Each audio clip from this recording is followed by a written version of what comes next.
Hey, it's Greg Milby, Community Storyteller for Kentucky's Heartland. Thanks for joining me. And joining me today are two pretty fancy guys. This is Eddie Burgess right here with the UK hat. It's almost like a signature.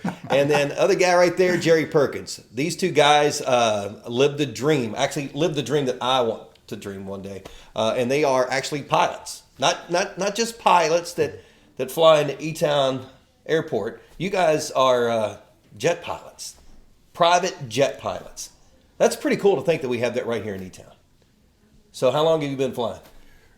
Well, I got my private pilot license in 1972 here at E-Town, and it sort of changed my whole career field, and I went on to the Air Force for 20 years, went to UPS till I hit the max age for retirement, and now I'm doing my fun retirement job. All right. Flying a corporate jet. There you go. And Gerry, you've been doing this for quite a while, right? Yeah, I started back in 1983, and I was kind of inspired by, went to Mexico with a missionary that flew, and I really had no interest in flying. I remember the first time I ever took an airplane ride was with the Sunday school class in Tyler, Texas, and I went because my friend wanted to be a pilot. Now I'm riding in the back seat thinking, "What's the big deal about this?" And it's funny how life is. Mm-hmm. And then went to Mexico with a missionary, and was kind of inspired by him to come back, and thought, you know what, I'm gonna take flying lessons. So like Eddie, I started just as the airport moved from the Ben Floyd Field, where Eddie started, over to Ring Road, where it is now. Mm-hmm. And I started taking flying lessons there back in 1983, I believe it was. And I did the traditional, Eddie went the Air Force route, but I did the traditional, just build time, flight instruction, build time there, and then on from there, multi-engine instruction and flying, and eventually doing what I'm doing now. But I spent 38 years at the phone company, so I did it part-time. So now you're getting to have a lot of fun. And I've actually talked to both of you at different events about some of your flying trips, and we'll talk about some of the people you've had a chance to fly, because you guys do private jets, which I think are corporate jets, which I think is amazing. But what makes this story really, really cool, and kind of what people don't understand is, here you either bleed red or you bleed blue. Cats or cards, right? 95% of the people. Now, we know how you bleed. I mean, you got the hat right there. Now, Gerry bleeds red. That's right. But the cool story is, for a long time, you flew the UK coaches everywhere, and you flew the U of L coaches everywhere. Yeah. So now I think you still do a lot of flying with the UK coaches? Yes, correct. And you don't fly as much anymore with the U of L? No, I don't fly as much as the coaches anymore. And I've changed different locations. So, but I did a lot of flying. Actually, it was funny because I probably flew more with the UK guys than the U of L. Was there a lot of ribbon going on with you? Not really. No? Not really. You're like, I'm the pilot. Yeah. I can crack the jokes. Sit back there and... Yeah. Actually, and I tell everybody, you can talk to anybody that knows me, I really liked Coach Stoops. He was probably one of my, as far as the coach's favorite guys to fly. He's just a super, and Eddie can tell you, super nice guy. And I've flown Kyler Perry, Coach Mitchell, Mitch Barnhart, and Coach Stoops, but he was really a good guy. So as a U of L fan, I tell everybody Coach Stoops was a good guy. Yeah. And flew Patino and Jurich and Vince Tyree and all those two. Oh, you've flown Lamar Jackson? No, we've talked about that before. Yes, yeah. Flown him several times. Yeah. So super guy. Now, Eddie, you still fly a lot of the coaches around, right? Yes, as a matter of fact, I'm flying one tomorrow. Okay, that's good. So how does that work? Do they? How quickly do they tell you? And it seems like this one is planned out a little bit in advance, but do you get a lot of those last minute deals? Maybe they're going on a recruiting trip and they're like, I got to go see this person. And so you may be at the airport, and how quickly? They a lot of times they'll text us and say, we just had a trip pop up. Can you be here in an hour or an hour and a half? And that's what we do. We get up there. We usually reposition over to Lexington, pick up the coaches, and it is usually maybe a recruiting trip or something like that. Mm-hmm. Now you get to do a lot of fun flights too, because we were talking to, and earlier this week when we were kind of coordinating this interview, you were in the Bahamas. Well, I was in Jamaica. I was Bahamas. Okay, so Bahamas. When I was talking to you, you were in Jamaica, and the next time I talked to you, you were in Miami, and then you were in Clark County Airport, and it was all within 3 or 4 hours. Yes. So how often do you do that? Well, that's the nice thing about where I'm at now. I mean, we don't do, unlike where Eddie's at, luckily, knock on wood, we don't do the we don't have to worry about 2-hour notice. All of ours are pretty much scheduled out, and so we'll most of our trips are out and back. So we'll go to the Bahamas and we'll go to Lexington, pick up, go to the Bahamas, drop off, come back, or Cayman Islands even drop off and come back. And then, of course, obviously within the United States too, in this area. So we pretty much fly everywhere. And other than like Hawaii or Alaska, most of our trips are the Caribbean or in the United States. Caribbean, I'm in Bahamas. I'm in Jamaica. So has the fun worn off of that? Is it more of just a job thing now? Because to me, that would be it'd be like a vacation every time. Because it just seems like a really fun job. But is it just a job now? Pretty much for me it is. Although I like to play golf, so I'll take my golf clubs. We're gonna be there. If we're gonna be there a couple of days, I'll play some golf and stuff. So I enjoy it. But yeah, most of the time, and I'm sure Eddie feels the same way.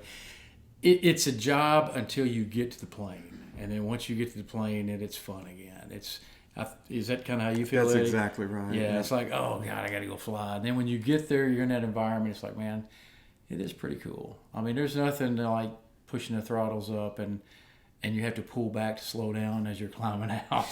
It's pretty cool. Yeah, that's good. All right, so let's talk about some of the people you've had a chance to fly. Because when you go to a party, whenever we used to talk about this, we go to an event and somebody would find out that I was in radio. They would always they start asking questions. Who have you met? Who have you done this? You could have a brain surgeon in the room, Dr. Jackson, sorry. I mean, really.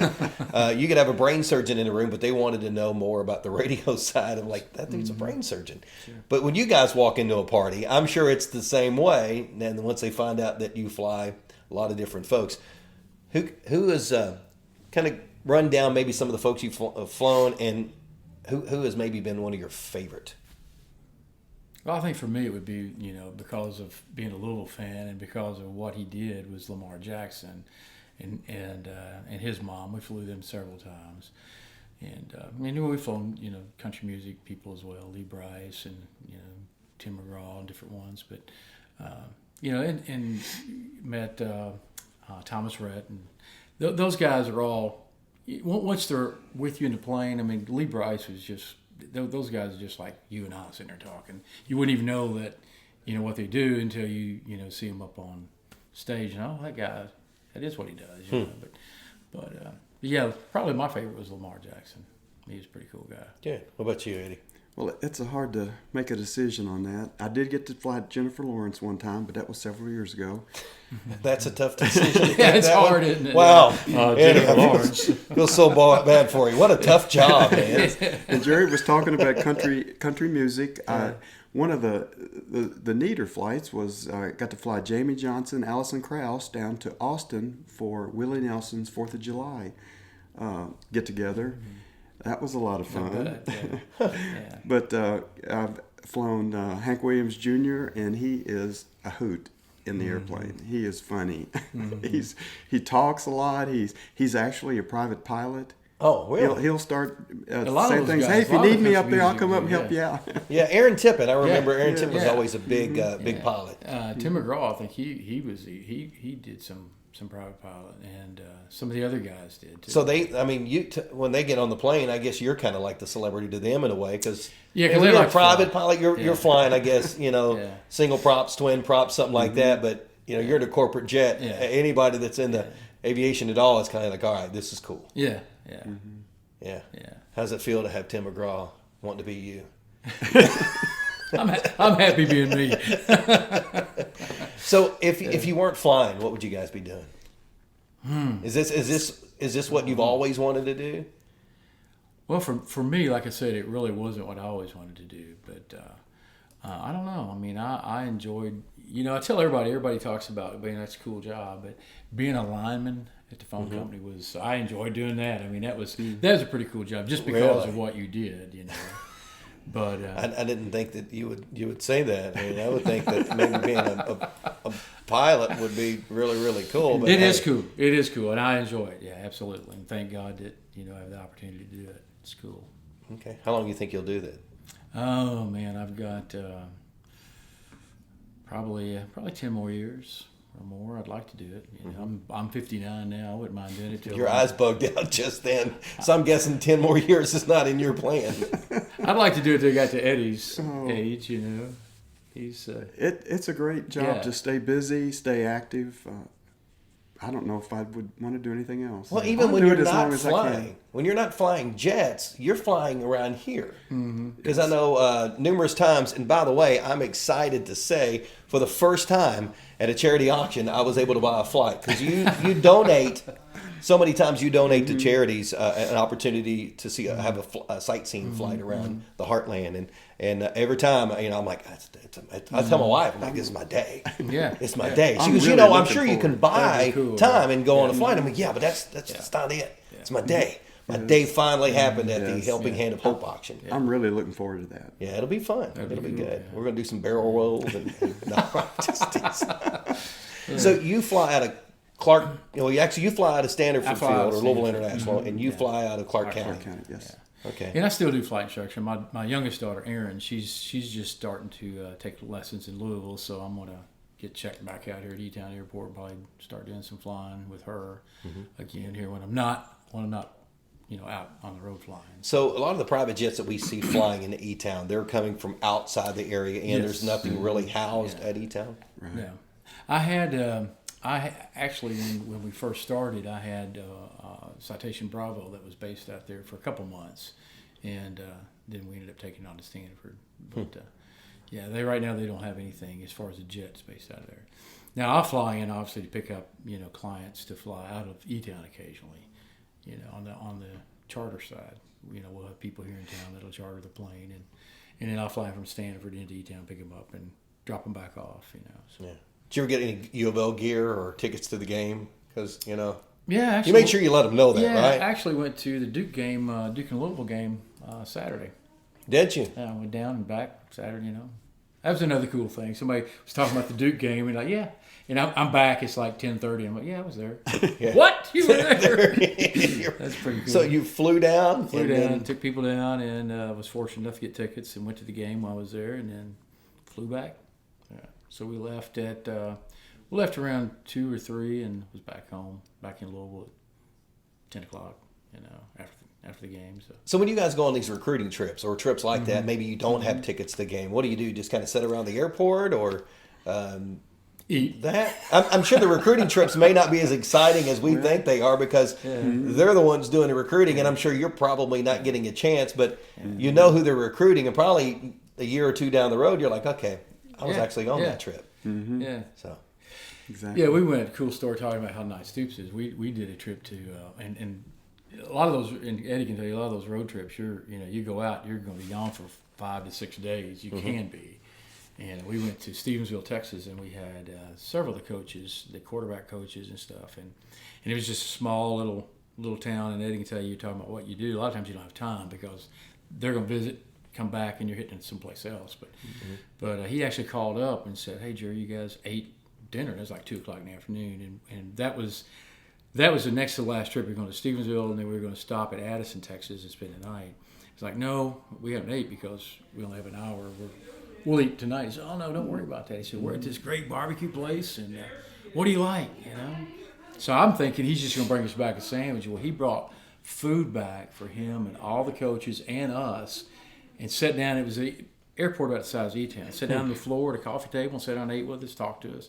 I mean, he was a really nice guy. I was impressed by that. All right, I'm getting a little concerned with you because every story that he has told so far, besides Lamar Jackson, has been a Kentucky story. Yeah.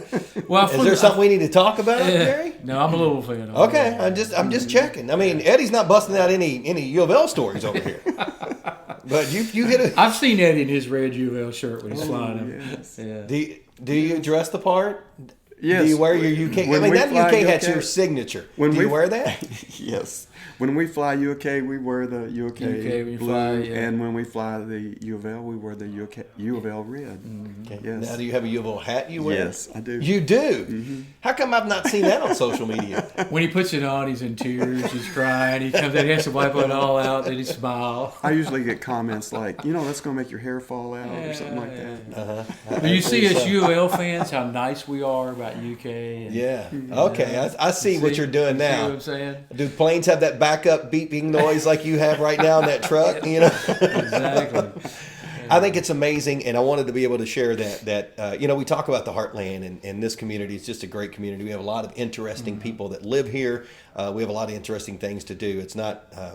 It's not a boring place, I just thought it was very interesting that as much as you hear of UK and U of L and then all the talk of recruiting and those kind of things, the fact is that we have two guys that they may have seen you at Impel's Aries or on the golf course, and they may not have realized that, you were part of that recruiting process. Mm-hmm. You were the one that got them from point A to point B and back.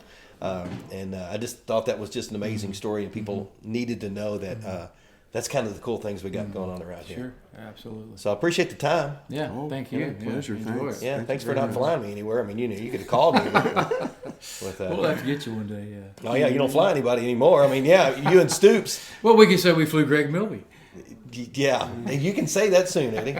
Yeah. There you go. There you you go. go. Definitely. I'll replace Jennifer Lawrence on the top of the list. I think so. Yeah, I think not.